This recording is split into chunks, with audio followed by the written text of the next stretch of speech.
Hello everybody, Raven Knight here, coming at you with another content creator interview where I'm interviewing some awesome content creators who work with For Honor and make awesome stuff for the game. We've been doing this for a little while and I've really enjoyed it. I hope you guys have enjoyed it. And today we've got a very special guest. Some of you may not have heard of her because she isn't always on YouTube, but she's always on Twitch. She's in the middle of a series where she's streaming every night this month. So after this, you better go check her out. She is the one and only Wexra. How are you doing, Wexra? I'm doing wonderful. It's so good to be here. Got my Rep 90 PK vibes, Sword and Dagger next to me right now, so I am doing great today. How are you doing? I'm doing wonderful, and thank you so much for agreeing to join me. I'm very, very excited. So for those of you who don't know how this works, or this is your first time watching an interview, I've got 10 questions I'm going to ask Wexra, and she can take as much time or as little time on each one as she wants.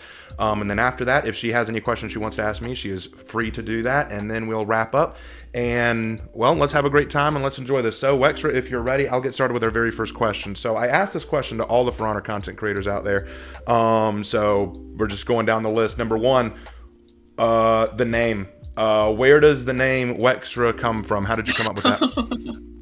Oh, that's a really good one. Okay, so once upon a time, I was a sweaty Siege kid. I'm talking every day I was on Rainbow Six Siege nonstop, right? Right. And I mean, Xbox players, all of us wanted to get like super short gamer tags. I knew buddies that paid like hundreds of bucks to get a gamer tag, which I thought was ridiculous, right? Mm-hmm. So I sat down one day with like a notes app on my phone. I started like writing down gamer tag after gamer tag. I used to go by isdot, which that one was kind of fun, but I wanted to change it up.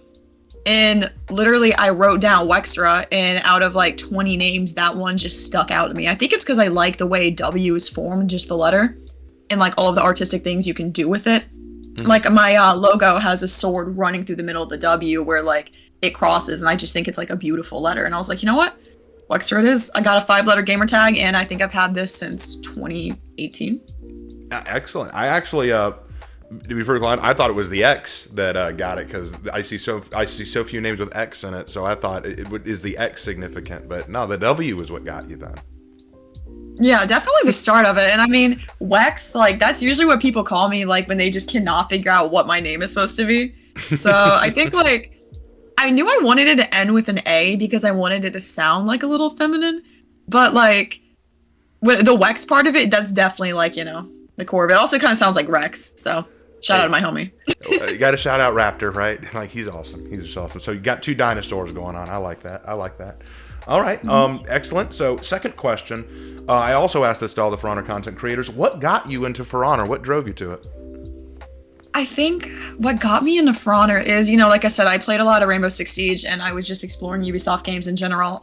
Came across Far Cry, enjoyed that one too, but it was me and a bunch of my buddies who played Halo. Like, I'm talking clan kids, right? They were like, let's make a For Honor clan.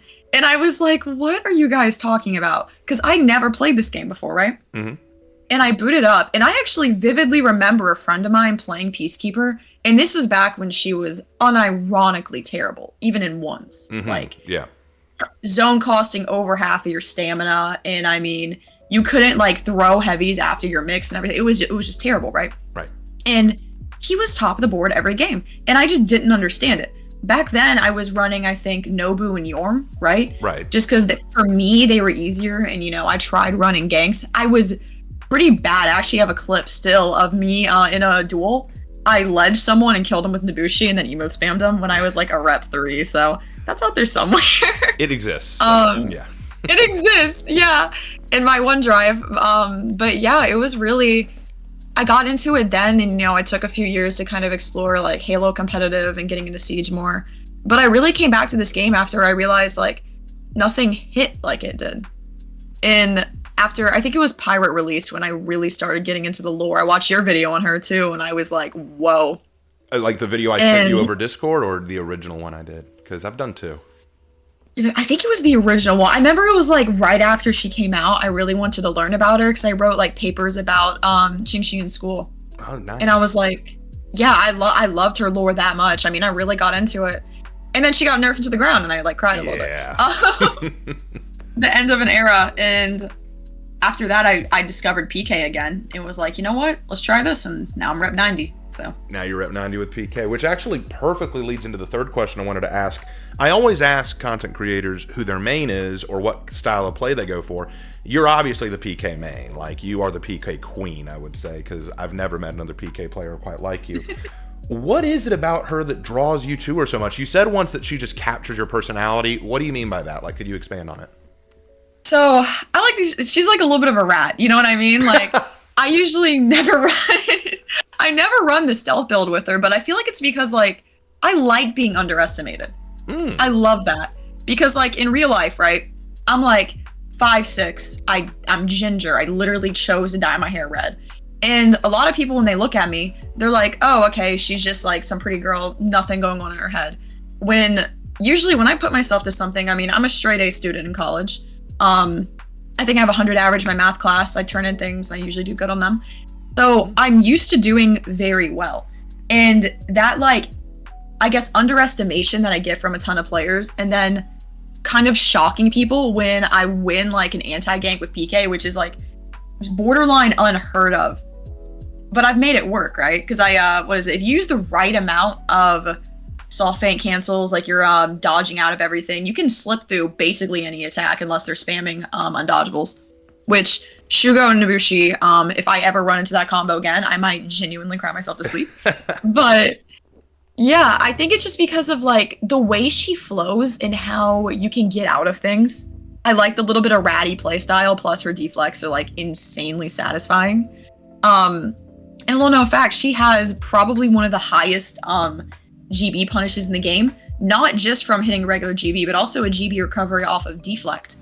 So a lot of characters like I'm pretty sure Blackbriar's Chain Light, you can actually, it's Chain Light, if you deflect it, you get a free GB off that. Really? So I didn't know that. Yeah, there's like little things like that with her that interest me that I like to show off to the community. Because I mean, she really is, if you figure out how to play her, she dominates in a 1v1 scenario. Everybody knows that. She but does. In a 1v2, if you understand target swapping, I've even like a deflect canceled where you deflect one person and you can target swap last second and get the punish on the other player. So there you go, you bleed on both people, infinite unblockables. So it's things like that where I really just kind of want to show like, you can play whoever you want in this game, no matter what anybody says on a tier list, and win. Simply just by, being better and locking in. So 2 things to that. First, I will say, I'm not sure how much of Havoc you watched, but he name dropped you while fighting a Peacekeeper, saying Peacekeeper is absolutely brutal, one of the best characters in duels, and if you play like Wexra, he name dropped. He recognizes the skill. So maybe he doesn't underestimate you. But I totally get, that's the second thing. I love the fact that you say you like the underestimation. You like playing the character that most people overlook. And I'll admit, when I was early in the game, I did look at Peacekeepers as kind of a weak character.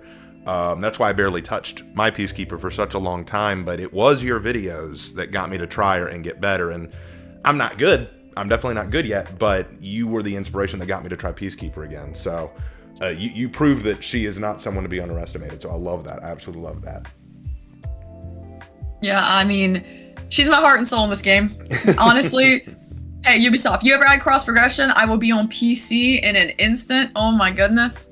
I absolutely love her. And yeah, no, I've interacted with Havoc a few times. Actually, we did Peacekeeper Mirror. Yes, and I saw that. I saw that video. Yeah, I'm still mad. He beat me 5-4. In the last round was a trade. He bled out. And I was just like, if I had one more second. That's Havoc. It was so good. I loved this video's, I don't think it's out there anywhere now. I need to upload it because it's really old. This was back in last year's Assassin's Creed throwback. I was in Havoc's kind of little tournament, and I was playing Warden. He was playing Centurion. I actually killed him as Warden, and he messaged me saying, "Is that you playing, or did you get someone else to play for you?" So playing against Havoc is a new experience. It really is. He was crazy. Oh my gosh. He's so good. He is so crazy good. But anyway, okay, so on to the next question. Here's an interesting one. What are your goals or aspirations, both in For Honor and outside For Honor? So, like, not only what do you want to see yourself do in terms of your content creation, but also outside of For Honor in your real world life, what are some things you want to do? What are your goals? Okay. Oh, that's a really good one. I feel like within For Honor, I've kind of hit my goal in a way, because I want to be known as literally that Peacekeeper. Like, I wanted to shine light on her, and I feel like I've done a lot of that. You know, getting up in the leaderboards, obviously. I still play here when I'm rep 90. Every win is just progress to that. I think the number one PK right now, in as far as wins strictly, has like 6,000. Like, I'm gonna be honest, I don't think I'm touching that. But, you know, I still want to get up there and like get more playtime on her. But outside of that, you know, I just really want to like spread positivity in the world. And I know that sounds silly considering I'm definitely loud on stream and I get a little feisty sometimes. But like, I've really tried my hardest to kind of build like a positive community, you know, like when I was like growing up and like playing games and everything, I didn't get in the best spaces. And I feel like it just put so much unnecessary pressure on my life outside of gaming and all that, when the one thing that was my escape, video games, turned into something toxic and unfun. So I feel like within content creation, if I'm able to provide someone with a space where they can just be themselves, feel supported, and honestly just have fun, get away from real life, then that's it. That's really what I want to do. And I mean, knowing I can like make somebody smile and all that after a hard day, that's more fulfilling than I feel like most careers. So obviously I want to, you know, get my computer science degree and all that, but yeah, I mean, yeah, but right now, I mean, yeah, I'm pretty much living my dream, honestly. And that feels insane to say, but yeah. Well, you know, on that, before I go to my next question, I think that there's nothing wrong at all with saying you want to bring positivity to the world. My dad had this saying, and I'm going to butcher it, but he used to say, you know, your job, your career will provide you with money and income to support yourself, but how you treat other people will determine where you stand in the world, you know, because you could have the best job with the best money, but if you don't bring more positivity to the world, it doesn't matter. You know, that's why you have your Scrooges of the world. So you wanting to bring positivity to the world and to other people is huge. And I would much rather be a person who says, you know what, I don't have a big bank account, but I make other people happy. You know, that's a message. That's something powerful. And I definitely commend you for that, which actually brings up my next question. This is a perfect segue. And again, if this is personal, you can deny wanting to answer this, but you said in a previous stream when we were talking that you were, and you brought it up here, you were part of a lot of Xbox lobbies, particularly in stuff like Halo, and you said that you dealt with a lot of craziness and toxicity. How did that impact you as a creator? So you said that you wanted to bring positivity. What was the moment or point for you where you said, you know what, I'm tired of this harassment and toxicity, I want to do something different? Wow, I mean, I've tried over the years a little bit here and there to kind of like curb the toxicity, I guess. I mean, I can't even say everything that has happened to me or been told to me on YouTube because it'll get a video straight demonetized. Right. But I'm sure people can guess, being a woman online, yeah, what I went through. I mean, even today, any lobby I go into off of a group post, I hear two things. One, nice voice changer, or two, them wanting to do ungodly things to me just for putting my voice in the mic. Ugh. So that's just kind of the nature of it nowadays. And I think what really made me mad, I'm never gonna forget this. Some guy on For Honor too, just like made me so mad because he just had such a big ego for no reason. And he was like, Google my name and something pops up, right? Right. And I sat there and I'm like, who would want to Google you? Like, you are the most insufferable person I've ever come across. And he was so frustrating. Also, nothing came up. I love that so you I'm checked. like, you know, yeah, I checked. I was like, you know, I don't see you, man. And fun fact, if you Google my name, I come up. So I took that a little personal, I'm not gonna lie. I might have been slightly petty when I first got it. I won't lie. But I really wanted to like make something good out of it. I'm like, hang on. If I can make a name for myself, right? And I can be like a generally really positive creator, right? Right. Then yeah, Google my name and something good will come up. How's that? Yeah, there you go. There you go. I like that. No, I like that mentality that if you Google my name, you'll get something good out of it. Like that's such a different mentality than Google my name and realize how cool I am. No, Google my name and you'll get a smile on your face, you know? Yeah, because if somebody's taking the time out of their day searching for information, right? Right. Like, what's the point of looking up somebody and seeing like oh, this guy's rage baiting, or he's like I see some people, like some content creators will go into like Walmart or something and just harass employees and people laugh at it. Like, yeah, bro. Yeah. Oh, like that is terrible. It is. Like, I want people if they look me up, I want them to see something that genuinely makes them smile and not in like a weird, like parasocial way. Or like, you know, they look at it and they learn something. Like I make a lot of like outfit tutorials, and you know, I post some clips that show off things like a lot of people ask, they didn't even know you could saw feint dodge out of Peacekeeper zone to get a deflect. And that's something I do constantly. And I was like, and people were like, oh, I learned something from this. I'm like, good, there we go. Mission accomplished. Excellent, excellent. And that brings up my next question. Like, I love that. I always try to format these questions so they segue into the next. So here's the next one for you. After you dealt with all that and you decided you wanted to change kind of the environment and way you approached gaming, what made you want to go onto Twitch and start making content for For Honor? Like, what was the starting point? Like, did you say like, okay, I want to find a channel to start getting my stuff out there? What steps did you take after you realized I want to make a change? I think at first, well, you know, like starting off any Twitch channel, you got to start with short format content, right? Mm-hmm. So at first, I started in high school. I would clip everything I did in game, like that was like good, and then post on TikTok. And after I got like a little bit of a following on there, I vividly remember this is gonna be really funny. I went to a pawn shop with my grandma, right? Mm-hmm. And I found a Yeti Blue mic for $40 and a cheap webcam. So I was like, you know what? I can do something with this. Plugged the webcam straight in my Xbox. Found out I can't even use the mic yet, other than recording, because there's only one USB on a Series X. And I set my camera like right on top of my like TV and just went for it. Like I didn't really have that much of a plan other than like typing back to people on my laptop next to me. But I really just wanted to connect with people in real time, because I feel like I really did enjoy like replying back to comments when like I first got like a little bit of a blow up on TikTok and stuff like that. But what really got it is like being able to tell these people like in the moment and show them like, hey, you can do this or this. And like, it was just that interaction for me that made Twitch feel so unique.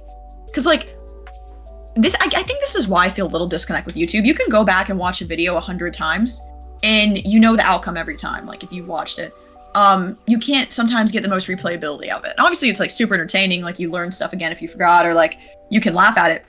But what really got me is every time I went live, it was like a unique experience. On top of that, you never know what's going to happen. Right. So it was just, for me, it was super fun, and still to this day rewarding when I go live and they just get to tell me about their day. And I can sit there and I can be like, yo, and it's every day, it's something completely different. Like a buddy of mine, he, one stream he told me, he was like, hey, I'm checking this apartment out. I'm like, oh, cool, bet, I hope it goes great. A couple days later, it's like, hey, just put my deposit down. I'm like, oh, yo, like, I get to see people grow in real time. And I think that's why I chose Twitch, is just, I can interact with people all the time. And it is like the most rewarding thing, like to see people grow and just know like in that moment, I'm putting a smile on somebody's face. I think it's so cool that for you, it is not about the fame you can obtain. It's about the experiences you can have. And that is, believe it or not, incredibly rare for a lot of content creators. There are so many content creators out there who just want to get their name up in lights. It is not about the people that they attract. It is about, they look at it in terms of numbers. Like, look at all these subscribers, look at all these followers, look at how big I've gotten. They don't think about the experiences they have with them, and you do. That is a very unique and rare perspective, and again, very commendable. Very commendable. Yeah, because see, in my mind, like, followers, subscribers, all of that comes with time, you know? Right. I mean, I could get lucky tomorrow, have a video blow up, do 1 million views, and get a bunch of people, but who knows if they'll ever see me again, right? Like, I could get a bunch of numbers out of nowhere and be like, oh, cool, this is really great. Like, but at the end of the day, that one video isn't going to define me. I feel like what matters is cultivating a community that cares. Yes. And that's what I do. Oh, for like, sure. I don't look at the numbers. I look at the people who talk every day. And I'm like, oh my God, look, it's Moki. Like, that's my mod right there. Yeah. And, you know, like, and that's like, oh, here's Alithia. Like, And then what is it? I see people pop up and I know, and I try to do my best to memorize all the names and get to know them personally, because I don't want to like I said, this is personal for me. Like, this is like my passion. And if I'm super passionate about something, I don't want to give them, you know, kind of like a half experience. I don't want to put like zero effort into what I'm doing just for the numbers and the sake of it. That's like clickbaity titles. I just make videos about stuff I care about. Like, I don't know. I don't think focusing on the numbers is really the best way for success. You got to show that you care. No, I agree with that. In fact, I think I even mentioned that in the video where I brought you up. Like, what's so great about you is how you treat your community, and that really speaks out. But we got 4 more questions. So here's the next one. When you're not playing For Honor, and I think this will be pretty easy for people who know Wexra, but when you're not playing For Honor, what other things do you enjoy doing? Hobbies, interests, activities, stuff like that. Oh, okay. So, if I'm talking about like gaming, like as a hobby, I love Resident Evil. It is my favorite franchise ever. I am obsessed with the lore of that game. And then my favorite like video game period is Cyberpunk 2077. I actually played that game during a super hard time in my life, and seeing the themes in it and playing through it, watching V as a character, like, kind of related to me because I have lupus, right? Right. And I struggle with that a lot in my day-to-day life. And her still fighting, knowing like her time was on a limit, if that makes any sense, which some days that's kind of what it feels like with lupus. I mean, some days I have to like force myself to walk because of how bad it just hurts to even move. And it's like, that game just stood out to me and really hit me deep. And I feel like stuff like that with games is like super inspiring when people can relate to in real life. But outside of gaming, I enjoy writing in my free times. Like, really? sometime yeah, I love writing. I'll go in my notes folder, and sometimes like I'll write poems and like get my feelings out. A lot of them are pretty deep, so I don't usually share them, but Ooh, I'd love to read them. I am a writer, so I would love to read those. I could send a couple to you sometimes. Yeah. They're some of them are metaphorical, and they definitely have like strong themes, just because I went through a lot in my life, 20 years of interesting experiences. But I did do a little bit of art. I went to art school for a short period before I completely swapped over to comp sci. Okay. And I enjoy drawing like kind of semi-realistic stuff. I remember this game Rogue Company. I drew a character Vi from there. Yeah, that's an old one on Xbox. Yeah, I remember Rogue Company actually. Yeah, it was. I played it for a little while. It was pretty fun. Outside of that, I love Hell's Kitchen. I'll say that. I watch Gordon Ramsay like every single night. Gordon Ramsay's my ASMR to go to sleep. So there you go. Hey, there you go. Gordon Ramsay's. Sometimes I dream. I like him. Oh yeah, I dream about lamb sauce sometimes. So. Ooh, you ever want to cook like he does, or? Oh gosh, I've tried cooking a little bit. I won't lie. I usually lean towards Asian flavors and stuff like that. Yes. I remember I marinated some homemade ramen eggs. Oh my god, that was I ate like 3 of them whole. It was beautiful. And my favorite breakfast is shakshuka, I will say. It's basically like tomatoes. Yeah, it's like eggs cooked in tomatoes. I love shakshuka. I've had it before. It is so good. Yeah, it is so good. I've like mastered making it home. So I do like cooking, but I just don't get the opportunity to do it too much. Because my Nana usually likes to like cook around the house, so Yeah. It's understandable. Okay. So now again, if this is personal, you can totally abandon this one. But I even wrote a note here about that. But we spoke also on stream about the personal struggles and trauma you've undergone. Then there are a lot of people who have gone through either similar trauma to you or trauma likened to yours. How did you, or how are you, overcoming the struggles of that? And what would you say to people who are currently going through or have gone through similar kinds of trauma? Yeah, I feel comfortable talking about it. I'll go ahead and kind of summarize what we talked about. Right. So I suffer from a form of complex PTSD where I went through traumatic experiences that spanned across my entire life versus one particular event. And that's also left me with severe anxiety and depressive disorders. So the way I work through it is I kind of have to look as every day is a new day, right?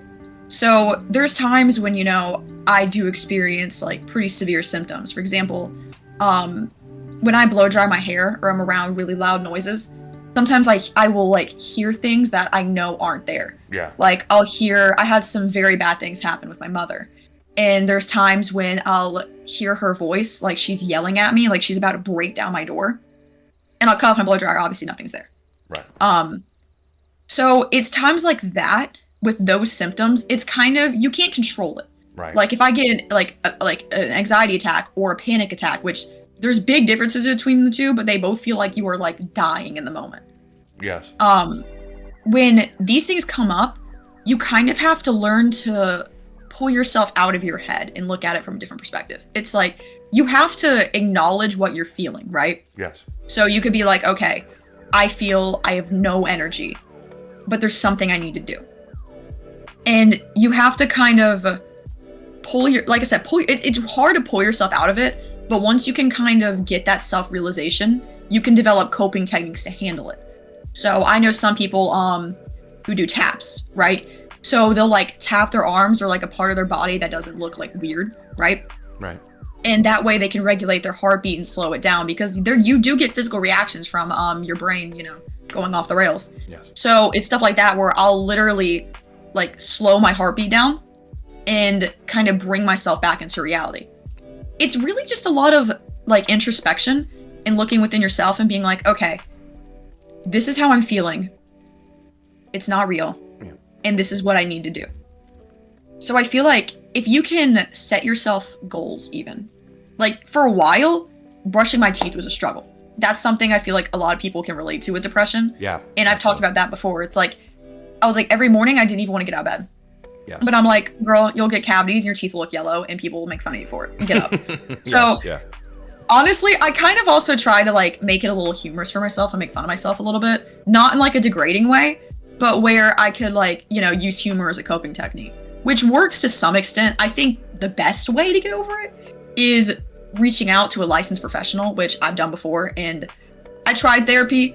I'm having to see a specialist, obviously, for my stuff. I will say if you experience like severe symptoms, you want to go to someone qualified. Yeah. Do not go to like a family therapist or something like that if you're having severe symptoms. I tried that. They will prescribe you stuff and it is not going to work. Right. No, you got to see a professional. And when like I had some bad experiences, I will say, when I first started, but going getting help for it is definitely worth it. That's where I learned about like the taps and things like that. Mm-hmm.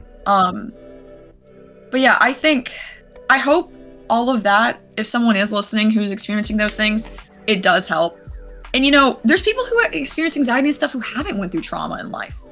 And it's important to like include them in this conversation too, because, you know, depression, anxiety, stuff like that, it's serious. Like it is and nowadays more than ever with like the whole world flipped upside down. Yes. Like I feel like it's just chaotic every single day. You look at the news and look at your phone and it's just a spew of constant negativity. Yes. So I feel like everyone, if they could just for a moment kind of pull themselves out of their head and look at the world from a different view, mm-hmm. and be like, you know, I'm going through this, I'm suffering from this, what can I do about it? And focus on the actions instead of the reactions to their situations that they're currently in, then I feel like they could like push themselves a lot further. Absolutely. And I did want you to talk on that because I think there are people who have dealt with stuff. We talked about what I dealt with, and I won't go into all that here. This is about your interview, not mine. But I wanted to just say I really appreciate you sharing that, because there are a lot of people who need to hear that. And guys, I got professional help too. Like, and I can attest, it really did make a difference. It really did help. I learned techniques to help, just like Wexra did. I can't emphasize enough. If you are going through stuff like that, then yeah, Wexra said nothing wrong there. Absolutely. Like, get the help you need and take every day with a new perspective, not with a doom and gloom perspective, because I did that for a long time. Definitely. I appreciate that, Wexra. Okay, so we got 2 more questions, and they will bring things back into a more light fold. So I asked this to everyone. What do you want to see with the future of For Honor? Because we're in year 9, possibly year 10. What do you want to see For Honor do in the future? Okay, first of all, Ubisoft, give me cross progression and my life is yours. I will literally open up, I will give them my routing number to my bank account. Like, I'll dump everything. They can take my social security and my identity. I don't care. Like, I need it because I have a PC and I literally cannot use it because all of my stuff is on console. Yep. And I've said this before. Look at like the numbers we pulled like in like Marching Fire and stuff like that. Like all of these big expansions, right? When they were releasing multiple heroes. I guarantee at least half of those players, I'm talking 10, 20,000 people, when they see cross progressions back in For Honor, or like in For Honor, they'll come back. Yes. 100%. Because most of the people who played years ago, since then have gotten jobs in Real and have upgraded to PCs. Why would they come back to a game and have to restart all their progress? And all their exclusives that are on a console that they don't play anymore? It's like, I don't think For Honor realizes how much money and like how many players they would get if they made the game more accessible. I think crossplay was such a good addition, right? Mm-hmm. But they need to take it a step further. And in year 10, right? I think For Honor is on a 10-year life cycle. Similar to Rainbow Six Siege, a lot of people know about Siege X, and they're basically revamping the entire game, which I'm super excited for. For Honor isn't as big as Siege. Right. It doesn't have a real competitive scene because, you know, it's not really supportive. It's not really supported in the game. I feel like it's not meant to be something super sweaty and competitive. I feel like For Honor at its core is meant to be a more casual game. Yeah, absolutely. However, here's what I think Ubisoft could do with it, right? They could either make a sequel and expand upon the story, which I feel like has been a bit forgotten about, other than like... Yep. They do like make lore for each of the characters and the hero skins. That's great, right? Yeah. We have not gotten a single DLC for the story in like 9 years. Yep. Brother, help. I talk about that a lot, actually. It's like they have so much potential and they could really take it far. I feel like what they need to do in year 10 is, I think there's so many heroes in the game. I think it's going to be it. Year 10 is going to be it for Honor. And I hate to say it, but, you know, I feel like it's time that they need to either move on and create a new game, right? With the same fighting style, right? Right. And either use the same characters and make a new story, or they could even bring it to the future. Something like that. Like I said, I would have to do a lot of concepting and think about that. Because I used to be very heavily invested in game design. That was my major before I swapped to computer science. And I've built games before, so I understand how difficult it is when you're undertaking a task like that. It takes years. Yeah. But I feel like if Ubisoft doesn't want to continue with For Honor, they should pay respect to the player base and allow other companies to use the core combat system they have, because they have a patent on it. Yeah. That's why there is 0 games like For Honor. Yep. Like so expand that for sure. Yeah, I feel like if they opened up that patent to the market and they allowed other companies to use that style, at least the game at its core could live on. Yeah. Because that is what makes For Honor unique. I personally, I love Peacekeeper. She's like my whole personality at this point. And I adore For Honor for its medieval styles where it teaches history to people who usually wouldn't have an interest in it, right? Yep. But at the end of the day, it's a game. Yeah, you're right. And it's a game with a very, I think, complex and beautiful fighting style. There is no game like For Honor, and I will die on that hill. If they're not going to do something with it, let someone else take the reins. Agreed. I absolutely agree. And yeah, a lot of other people I've talked to about this kind of are on the same vein. Like, we want to see it kind of get like what Rainbow Six did. And here's the funny thing. I think it was, I can't remember if it was Raptor or Havoc, or one of them said this to me, and I love it. He said, it's clear they love the game. It's clear the developers love the game because they've kept it going and have been passionate about it for a long time, whether they've made bad decisions or good decisions. But if they're that passionate about the game, we need to see it grow somehow. Like, give it cross progression, give it a sequel, or if you're not going to give it a sequel, revamp it to some degree, as Raptor would say, give it an Operation Health kind of update. You got to do something to it at this point. But anyway, I completely agree. But here's my last question, and I ask it to everyone, so I'll ask it to you too. There are lots of people out there who are considering getting into the game, and there are people out there who are playing the game who are considering content creation. What would you say or give advice to a person just getting into the game and to a person who wanted to try making content like we do? All right, I'll start first with people just getting into the game and then do like a little separate tangent for content creators. Sure. So first, if you're just getting into the game, do not, whatever you do, look up a tier list. You're gonna be horrible anyways. I'm gonna be completely blunt with that. What people need to do when they're first getting into For Honor, they should look at the roster, right? And instead of being like, oh my gosh, this character was like so good in this video, right?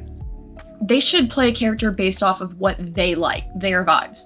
Because I feel like there's enough characters on the roster where you can be like, this character kind of represents me, you know? Whether like, you want to be a Shigoki or you want to be a Peacekeeper. No disrespect. But like, I'm not Shigoki. I gotta say that. I am not some like big dude. Like, that's just not me. And I feel like people are like, oh, but Shigoki's really good, you know? So it's like, that's kind of a silly example, but I feel like people just need to kind of play what they want and stop listening so much to like metas and things like that.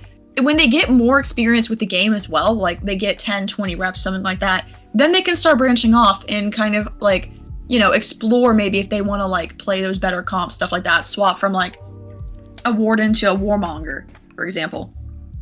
And, you know, I think it's important for a new player just to enjoy the game at first, not think too much. Right. And that kind of gets missed because of For Honor, like, people freaking out, like, if you don't play the game right. Which, I'll say this. I have streams where I'm super casual, right? And I'm like, you know, I don't care if win or lose, XYZ. But there's times when I definitely get very competitive, and I'm playing with a more competitive group, and I'm like, we're winning this. Yes. Like, the other night I played Breach with, like, it was, like, Bing and all of them. We did not lose a game. And I absolutely got mad at them when they weren't watching timers and, like, looking at the banner, which is it's basically, for people who don't know, the banner is something you pick up in Breach where you either use it on your gate or the ram to give you more lives, putting it plainly. Right. And I was watching them literally like go for kills instead of go for the banner. And I think I burst like 3 blood vessels. Oh my God. But it's stuff like that. There's levels to For Honor, right? And for new players, you're at the lowest level, and there's nothing wrong with that. You literally just picked up the game. Don't put so much pressure on yourself and just enjoy it for what it is. And then for content creators. So we're in the world of short format content, right? Right. I feel like a lot of people, if they had like years ago, like when you got into it, like when you were doing YouTube at the beginning of For Honor, you could make a YouTube video and it would blow up, right? Sometimes, yeah. And yeah, and it's like people get lucky like that, and it's like that was like the golden age of YouTube. However, nowadays we're kind of in a world where short form content dominates, right? Yes. So I'll use this as an example. I've been on TikTok and I've been on TikTok for a couple years. YouTube I recently started, right? And when you're first making content on any of these apps, you'll get an initial boost. And I was pretty inconsistent on TikTok, so that's why it's a lot slower than my YouTube channel. So I'm gonna take a moment to pull up my analytics. Okay. I started posting. It's gonna actually take me a second. No, you're okay. Take your time. So okay, here we go. Posted for about a year now. Very inconsistently on YouTube, right? I think I posted it first around April of 24. Took a very long a really long gap from September to November, and then went again. I've had about 1.2 million views lifetime on my channel, or in the last year. And I have 6,300 subscribers currently on my YouTube channel. On TikTok, probably had about 2 to 3 million views over 3 years. And over there, I have, I think, 7,500 followers. So even though I've been on YouTube for literally 2 years less, because there were the gaps and everything, and, you know, on YouTube, I really locked in that short format content, making sure I posted one short every single day with TikTok too. YouTube just took off faster because it was a newer channel that was more consistent. And I even will use, I just started Instagram for content for Reels a couple weeks ago. And I already almost have 100 followers on there. And every video gets like 1,500 views. Nice. And for a completely brand new channel, that's pretty good. That's great. So I feel, yeah, I was shocked. I'm already doing great on there. I think my biggest advice for completely fresh content creators. First of all, find your niche, right? Figure out what you're good at. If you want to have kind of like a character you play as, like for example, I'll use a Rainbow Six Siege creator because, you know, I love Siege a good bit. Sir Pineapple. He literally is a pineapple. He's a floating, talking pineapple. It's hilarious. I love him. So if you want to have a character or persona like that, where you're like really funny and interactive, then do that, right? But going into it, you need a plan, right? You got to have either a niche, like I'm a Peacekeeper. If you want to relate to For Honor, I'm a Peacekeeper. That's my niche. You have to come up with that. And then there's the consistency aspect. So I will say for anyone who's new, back up a bunch of clips before you start posting. And you want to get one post out any day. It can be anything. As long as you're using like the right hashtags, usually about 5 to 6 of them. And you have like a funny caption or something that catches somebody's eye. Like, one of them was like flashing the enemy that I used, which was like, it was really out of pocket and funny, but I used the new camera emote and used that emote and dodged a ballista shot from it and then made that my caption. And obviously a lot of people are like, she's doing what? Like they clicked on that and it was funny. And then, you know, I had like the hashtag For Honor and stuff like that after it. But it's all about being eye-catching, being unique, and consistency, which I think consistency is the most important thing, I'm gonna be honest. And I'm one of the most inconsistent people ever, so coming from me, that means something. For sure. Well, excellent advice all around. I loved it. So that is all 10 of my questions that I had to ask. So I've just cleared this list. So thank you so much for answering all those. They were wonderful. And now, if you want to ask me anything, this is the chance. You have the floor. All right, I'm putting the spotlight on you. Okay. Let's see. I want to know, what got you into making For Honor history videos? Because I feel like For Honor's, it's an interesting game, but like, there's a ton of other games you could have picked. Why did you stick with For Honor so much? I found out about For Honor because of my little brother. He knew how much I loved history, and he said, hey, have you seen this trailer? I saw the trailer. I saw Vikings, Knights, and Samurai fighting, and I love all those cultures, and I said, wow, I can't wait to try this. So I played the game, and I really liked it. I really thought it was a lot of fun. But the problem was, at the time that, before I was making content, the game wasn't in a good place. Like you were talking about the days when Peacekeeper was crap. Like all the characters were crap. It was just not a very well-handled game. And I was looking on YouTube to hear other people talk about the game, and there was no one saying anything positive. And I thought, well, you know, the game's not great, but the history behind it is at least something to praise. So I wanted to make content talking about the history, because I think if nothing else, this game is bringing historical information to the gaming world, and I thought that is really cool. There are other games out there that deal in history, but the problem is, like, take games like Battlefield or Call of Duty World War II or whatever. I'm not good at first-person shooter games. I'm not good at those kind of games or anything of that nature. I don't have the reflexes. I'm not super competitive when it comes to playing. I'm more of a casual, laid-back kind of player of any kind of game. So if I can take a game like For Honor and take a look at the individual characters and say, this is what this character is based on, this is what we know about them, here's why we know they're based on that, and I can share some historical information, that at least allows me to share something I'm very passionate about and some other people may not have known, and maybe bring a different perspective to the game. And that was kind of what I aimed to do. And I was surprised to learn that there were lots of people who actually were interested in that, who were curious about the historical representation that we see in the game. And so that was kind of why I chose For Honor to look at. It's not that I can't look at other games, it's just a lot of those games out there that deal in history I'm not particularly good at. I mean, like, I tried Assassin's Creed, but Assassin's Creed and history are a little hard to talk about because they like to deviate from history so often. And plus, what I do with those is I just do a totally different series on that, but it's For Honor that really took off, so I just kind of stuck with For Honor. Yeah, no, I really appreciate that, because even nowadays, like, I look at some of the more competitive and good players of the game, and it is the most toxic stuff I've ever seen. Mm-hmm. And, like, it's still kind of rare to see people who are positive about this game. Like, I know I get mad at it sometimes, but at the end of the day, I still love it. Oh, yes. And it's refreshing to still look across your channel and be like, you know, hey, someone else who actually cares about the game and enjoys it and is, like, happy to play it. Because I think that it's, like, the common meme on For Honor is, like, oh, we all hate this game and we can't stop playing it. Oh yeah. That's not me. Like, if I really wanted to go play a game that like made me rip my hair out, I would boot up Rainbow Six Siege. Okay. Like, it's Ubisoft titles that sometimes I feel like make people just lose their mind, but it's because of the passion that goes into it.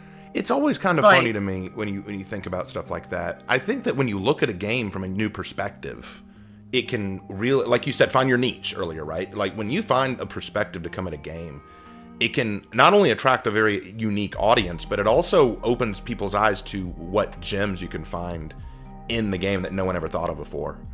And so I think that that's valuable.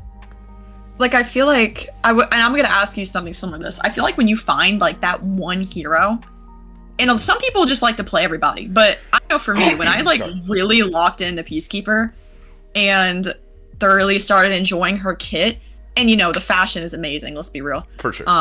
Like, when I started figuring out how to make her look good, how to make her perform better than average, I was like, hang on, I could do something good with this. Mm-hmm. And yeah, I think right now I have like a high, somewhere in the 60s when percentage with her, which when I first started playing her, that was in the 40s. So over 25 days of playtime on the singular character, I've definitely gotten that up a bit. But I did want to ask you this. Yeah. So, if you could pick one hero in For Honor to completely gut and rework, who would it be? Completely gut and rework.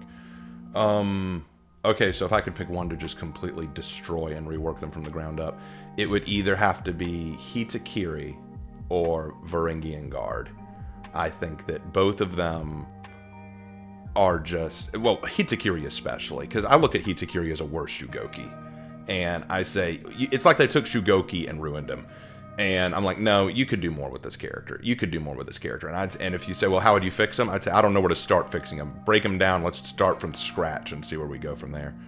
And that's that's how I feel about Hitakiri. I just cannot stand Hitakiri. And it's not even because I can't fight them. I can fight them now. I've learned some tricks, but it's just that their design is so lazy. And my brother teases me because my brother's horrible at the game because he barely plays it. But he plays Hitakiri because, as he said himself, he's easy. You pick him up, you hit heavy, you get profit. And I'm like, yeah, you're not wrong. You're definitely not wrong there, but that's kind of my issue with him. He's not a character that requires any kind of thought to him. And that annoys I completely agree. And like, I think For Honor definitely is a more casual game, but even from like, let's put it in a historical like perspective, right? I don't even feel like it's doing justice to the character, like, or the weapon. Neither. Like, it's just heavy spam. Well, like, how is that? Okay, I never found Hitakiri interesting. Well, here's the funny thing, and you would, again, if you haven't watched my Heroes in History videos, I did go into the history for each individual character, and Hitakiri's history, the Masakari axe was not a common weapon used like that, and even the ones that existed weren't that big. They literally had to increase the size of it and the playstyle to make it unique for Hitakiri. In fact, Masakari axes don't have two bladed edges. They only have one. They're like a normal axe, but they didn't want to make another Raider. So they had to adjust it as a different look. The Hitakiri historically were just samurai who were known for killing a lot of people. So I thought the character was more fantasy than history. So that's another reason I would rework them from the ground up. Ironically, this is going to be really funny. Ironically, Kyoshin is more similar to the Hitakiri of history than Hitakiri in game. So I just think that is just really funny. Yeah, see, that's why I wanted to ask you that, because I always felt that I understand Pirate has an infinite like gun. Okay, yes, there's a little bit of unrealistic aspects in For Honor. Yeah. But when I looked at Hitakiri as a character, I never understood how that could exist in real life. It didn't. Like, it just exactly. That's why I was like, why are we introducing a complete like that is 100% fantasy to me. Yeah, Hitakiri and Jormungandr are the two characters that I look at and say, well, Hitakiri not as much as Jorm, because Jorm is just based on Norse cultism and not actual Norse warriors. Hitakiri, the name is historical. Everything else about them isn't. Yeah, at least with Jormungandr, they played into like mythology aspects, right? Yes. Hitakiri's just there. Correct. Every other character, you can draw some connection from history. Like some kind of Jormungandr's the only one you can't. and it's funny. Hitakiri, just from a historical perspective and from a gameplay perspective, I've never been impressed with Hitakiri. Varangian, I just don't like because they're annoying to me. Just their gameplay style is annoying to me. So that's why I don't like them. But Hitakiri, on a fundamental level, I just really don't like. So I play Hitakiri. I've told a story about a Hitakiri. I just don't like Hitakiri. That's all it comes down to. But yeah, those would be the two characters that I think just you take them, rework them from the ground up, and fix them. That would be what I would do for sure. Yeah, and I think that's it for the questions. I was just really curious about, like, you know, getting it from the history guy himself. How is this even a thing? But I just want to say real quick, dude, thank you so much for inviting me on. I mean, I know we mentioned earlier, I'm a streamer first, YouTuber second, and I just, like, I feel honored to be able to, like, you know, be on this platform and, like, share my story a little bit and, like, reach out to people who, like, you know, they could need some live action. Oh, trust me, I'm the one who's honored here.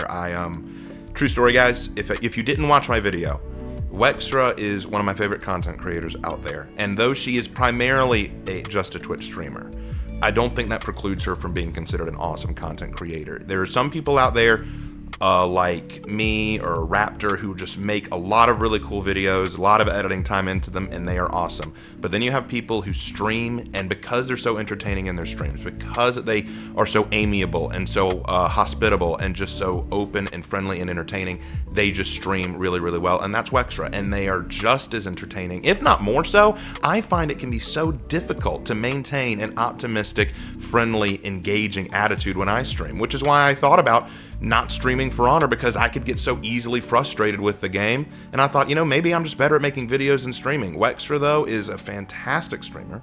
And so I definitely wanted to extend the opportunity for you to speak. And after picking your brain a little and learning more about the kind of life you've lived and the things you've gone through, I'm like, okay, there are people out here who need to hear your story. And so I thought, if anyone I need to interview, it was definitely Wexra.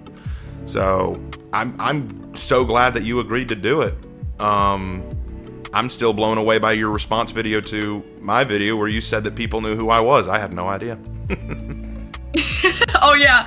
Oh my gosh. I could not believe you were like, you didn't realize that. Like, yes, bro. Like, you're like one of the big names in this community. Like, I don't know how you didn't even know that. I was just sitting there. I kind of leaned back when I was watching that, and I was just like, Raven, somebody needs to slap you upside the head. Like, come on, man. And you did. And you did. And ever since then, I have been more conscious of how the rest of the community looks at me. It was a wake-up call more than anything, but I appreciate it. And again, we'll go ahead and wrap this up since all the questions are done. Again, guys, check out Wexra. I will leave her Twitch channel link and her YouTube channel link in the description below. Go subscribe and follow both. Definitely go check out her streams. Like I said, she's in the middle of doing one stream every day this month.